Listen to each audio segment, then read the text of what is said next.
The Department of Homeland Security wants to cut down on the chances that potential terrorists and illegal immigrants can get their hands on government IDs. Today, Homeland Security Chief Michael Chertoff unveiled plans for new, more secure driver's licenses. It would require some cooperation now between state and federal officials. NBC's Pete Williams is in Washington. Look about what these real IDs are and what makes them any different than what we already have. The difference is that there'll be a lot more checking by the state before they hand that driver's license over to you. Right now, you sort of walk in, the state does a minimal amount of checking, but the Department of Homeland Security wants states to make those things much more carefully checked to make sure that you are who you say you are. So when you go in to renew your license, you're going to have to bring proof of who you are, proof of your residency. The state then has to check and make sure that there's nobody else with your name and social security number that has a driver's license someplace else. They're going to take a digital photograph of you. They're going to incorporate technology into the license to make it harder to counterfeit. And Michael Chertoff says there is a good reason for all this extra bother. There are three categories of people who will be very unhappy about secured driver's licenses. Terrorists and people who want to get on airplanes and in federal buildings and avoid terrorist watch lists. Illegal immigrants who want to work in this country by pretending to be American citizens. And con men.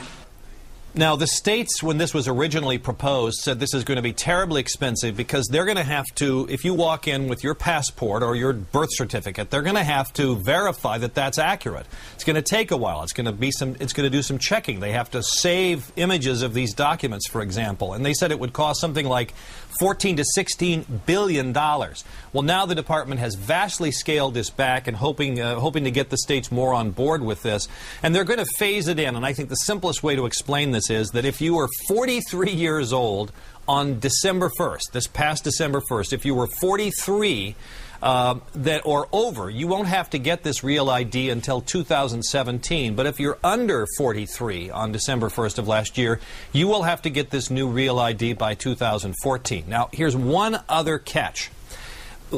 Today, Secretary Chertoff said, we need to hear from the states about whether they're going to do this. And they need to tell us by May. They need to raise their hands and tell us by May if they're not going to participate in Real ID, if they're not going to sign up for this.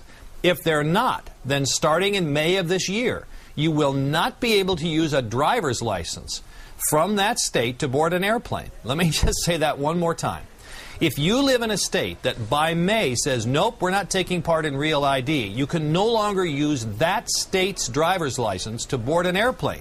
You'll have to use a passport or some other form of federally authorized documentation. So I think the department is hoping that residents of states that have been reluctant to join into Real ID will contact their legislators and say, hey, we want to join this. At least that's the theory. Yeah, but given that 17 states are fighting this Real ID legislation, who knows how all of this might play out and how many times we all might be standing in the DMV line to get our pictures taken again, Pete. Craziness. I guess what the answer of Homeland would be, yes, 17 states have said they didn't like the old idea for Real ID.